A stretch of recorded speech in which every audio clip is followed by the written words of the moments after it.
All right, thank you so much, gang. We saw this earlier at the EA press conference, but joining me now in the First Look Lounge with more for Need for Speed Rivals is Craig Sullivan. Craig, good to see you as always. Thank you. Need for Speed is entering a new generation, a very exciting time for you guys, and we have a demo, what you guys are showing on the floor, but we have an exclusive here in our First Look studio.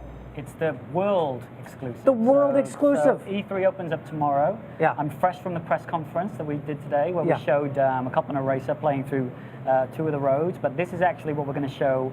It's going to be 6 players tomorrow, 3 players as a racer, 3 players as a cop. Okay. I think we've got like 3 or 4 different booth setups, so a lot of players playing, and they'll get to play a 10-minute demo that's a wider section of the game. So this is the very first look at that kind of content. Fantastic. Thanks for bringing it by. Walk us through what we're seeing. Obviously, the first thing you notice, the graphics. The graphics are good. The new machines allow us to push the visual bar way beyond before, where we ever could before. Right. This is, I think, James, our lead designer, actually driving in a beautiful Ferrari F12 here.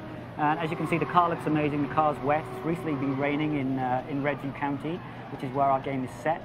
And then you can see things like at the top of the screen, we have scoring speed points and heat levels. And actually, a cool thing that we're bringing into the game is that the idea of we have very high risk reward scoring. So the multiplier you see just above the car, just where it says EMP locking on there, the longer you stay out as a racer, the higher that multiplier will get. But you don't earn those points without banking them. So it's kind of, we like to call it kind of, it's all about greed, right? It's how long you're willing to stay out before you go and bank those speed points in the hideout. If you get busted by any of the cops in the game, I think James is actually being chased by another player at the moment. If you look on the mini-map, you can see there's a cop chasing him. If he gets busted, he loses all of those points. So it's kind of, it's up to you how long you want to stay out and how much you're willing to risk in this game. It's really, and he just got busted, so he lost all of his points. Just lost them all. So talk a little bit about that cat and mouse dynamic. Obviously, something that in the name Rivals is big. In a typical play session, you bounce back and forth, or what is it going to be like in terms of? The game is really embracing next generation, and it's all about connected, and we're really all about friends. So Right. you will be able to play all the way through a career as a racer, or all the way through a career as a cop. And that's leaning into the rivalries of the game. The cop versus racer is one of the oldest rivalries there is, but it's also the rivalry between you and your friends. We have autolog back in the game. It was in Most Wanted and in Hot Pursuit. So we will track the rivalries between you and your friends, whether or not they're playing as cop or racers. You'll be able to compete over race times, jumps, whatever you've done in different cars. But it's really, it is all about the new feature we're pushing, which is called All Drive, right? We're destroying the line between single player and multiplayer.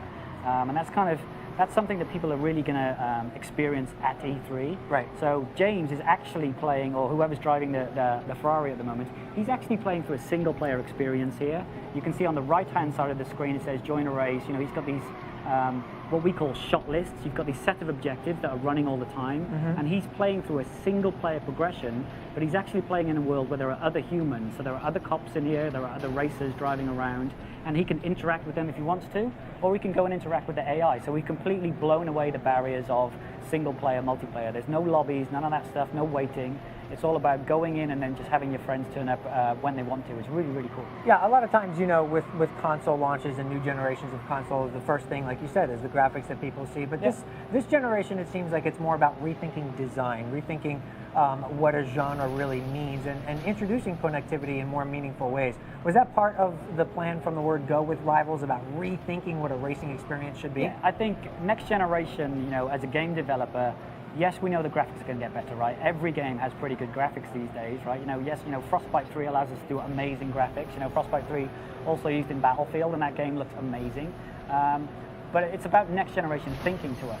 What are the things that we want to do that we couldn't do before? We want to have this seamless open world where people can drop in and drop out and allow you to kind of distract yourself with other human players in the game. So that's an experience that certainly Need for Speed players haven't had before. And that's our next generation thinking and pushing us to kind of really embrace the connected generation and really go to town with Need for Speed Rivals.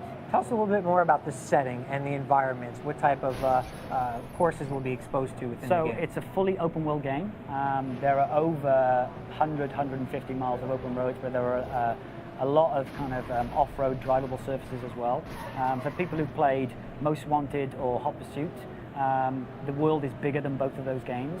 And you can drive anywhere at any time. You can start events just by pulling up to an event, pulling a trigger, The races are spawned in straight away and you know, start kind of racing you through the open world. The cops can turn up at any time, so if you have a cop human who's driving around, you could be playing a race with AI racers, and that cop could come in and now start a chase in that race. And it's about the seamless blending around. But Redview County is really built for high speeds.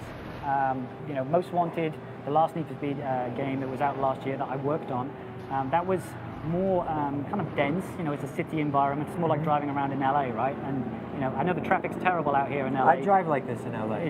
I would like to see that in a car. Is this one of your cars as well? Is this how you guys roll? You can right? borrow it in for the Ferrari. Okay, that'll be good. I need to go down to the convention center later, so I'll borrow that. Yeah, but I mean, it seems obviously speed is at the forefront of the experience here. I mean, the entire time you've been racing, it's been you know, pretty much pedal to the metal. Is that what you can experience, what you will experience mostly in the game? I mean, you know, we always say the clue's in the name, right? The game's called Need for Speed, Rival, so it has to be about high-speed driving. Average speeds around here are way higher than they were in Need for Speed Most Wanted, so these roads are designed to push the maximum speeds of the cars. James is off-road here, and he's only going like 80 miles an hour. But if he gets back on the road, he can really open it up.